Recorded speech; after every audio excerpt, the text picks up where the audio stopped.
شہر رمضان الذی انزل فیہ القرآن۔ قرآن محض ایک مقدس کتاب نہیں، انسانیت کے لیے رہنمائی ہے، واضح دلائل پر مشتمل۔ ہم قرآن کی تلاوت تو کرتے ہیں، اس کی قرأت میں مشغول تو رہتے ہیں، مگر اکثر اس کے علم و فہم پر وہ توجہ نہیں دیتے جو اس کا حق ہے۔ قرآن صرف آواز بن کر رہ جائے، قرآن کا اصل مقصد فوت ہو جاتا ہے۔ رمضان اسی اصلاح کا مہینہ ہے۔ قرآن کا مقصد محض قرأت نہیں بلکہ اصلاح ہے۔ ہمارا مقصد اس کو سمجھنا اور اس سے فائدہ حاصل کرنا ہوتا ہے۔ قرآن مجید میں اللہ رب العالمین ارشاد فرماتے ہیں، شہر رمضان الذی انزل فیہ القرآن، یعنی رمضان وہ مہینہ ہے جس میں قرآن نازل کیا گیا ہے۔ اس آیت سے ہمیں رمضان اور قرآن کے درمیان ایک گہرے اور بنیادی تعلق کا ادراک ہوتا ہے۔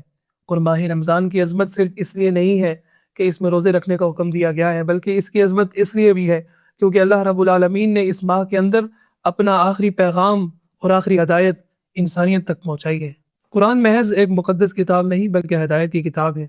اسی آیت میں آگے فرمایا گیا ہے، ھدی للناس وبینات من الہدی والفرقان، یعنی کہ انسانیت کے لیے رہنمائی ہے، واضح دلائل پر مشتمل، حق و باطل کے درمیان فرق کرنے والی ایک کتاب ہے۔ قرآن کسی خاص زمانے یا قوم تک محدود نہیں بلکہ پوری انسانیت کے لیے ایک پیغام ہے۔ قرآن انسان کے فکر، اخلاق، معمولات اور معاشرت سب کے لیے اصول فراہم کرتا ہے۔ قرآن انسان کی زندگی کے لیے ایک مکمل ضابطہ حیات ہے، اور رمضان کے اندر قرآن کا ذکر محض ایک تاریخی حوالہ نہیں بلکہ ایک عملی دعوت ہے کہ آئیے اور اس ماہ کے اندر اپنا تعلق قرآن سے مضبوط کیجیے۔ تاہم یہاں ایک بنیادی پہلو پر غور ضروری ہے۔ ہم قرآن کی تلاوت تو کرتے ہیں، اس کی قرأت میں مشغول تو رہتے ہیں، مگر اکثر اس کے علم و فہم پر وہ توجہ نہیں دیتے جو اس کا حق ہے۔ تلاوت کا مفہوم محض الفاظ دہرانا نہیں بلکہ عربی زبان میں تلاوت کے اندر پیروی کا مفہوم بھی شامل ہے۔ اس اعتبار سے مکمل تلاوت وہ ہے جس میں زبان سے پڑھنا، عقل سے سمجھنا اور عمل سے اس کی پیروی شامل ہو۔ اور اگر قرآن صرف آواز بن کر رہ جائے اور کردار تک نہ پہنچے تو پھر قرآن کا اصل مقصد فوت ہو جاتا ہے۔ دنیا کی کسی بھی اہم کتاب کو ہم سمجھ کر پڑھتے ہیں کیونکہ ہمارا مقصد اس کو سمجھنا اور اس سے فائدہ حاصل کرنا ہوتا ہے۔ قرآن اس سے کہیں بڑھ کر ہے کیونکہ قرآن ہدایت کا سرچشمہ ہے۔ اگر ہم قرآن کو بھی بغیر سمجھے پڑھیں گے تو پھر قرآن سے ہمارا تعلق ایک رسمی تعلق بن کر رہ جائے گا۔ ایک مریض کو ڈاکٹر جب کوئی نسخہ دیتا ہے تو اس نسخے کا مقصد یہ نہیں ہوتا کہ اس پر لکھے الفاظ مریض دہراتا رہے، بلکہ اس کا مقصد یہ ہوتا ہے کہ مریض دوا حاصل کرے اور پھر ہدایات کے مطابق استعمال کرے۔ قرآن بھی انسانیت کے لیے ایک الہی نسخہ ہے۔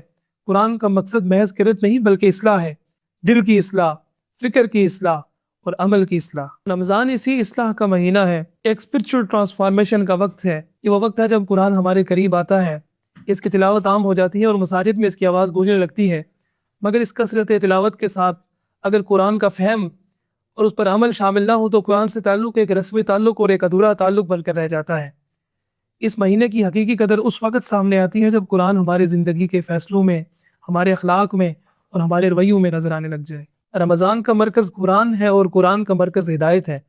جب ہم اس مہینے کے اندر قرآن کو سمجھنے اور اس پر عمل کرنے کا سنجیدہ عزم کر لیتے ہیں تو یہی رمضان کی اصل روح ہے۔ یہ مہینہ صرف عبادات کا مجموعہ نہیں رہتا بلکہ ایک عملی تجدید کا ذریعہ بن جاتا ہے۔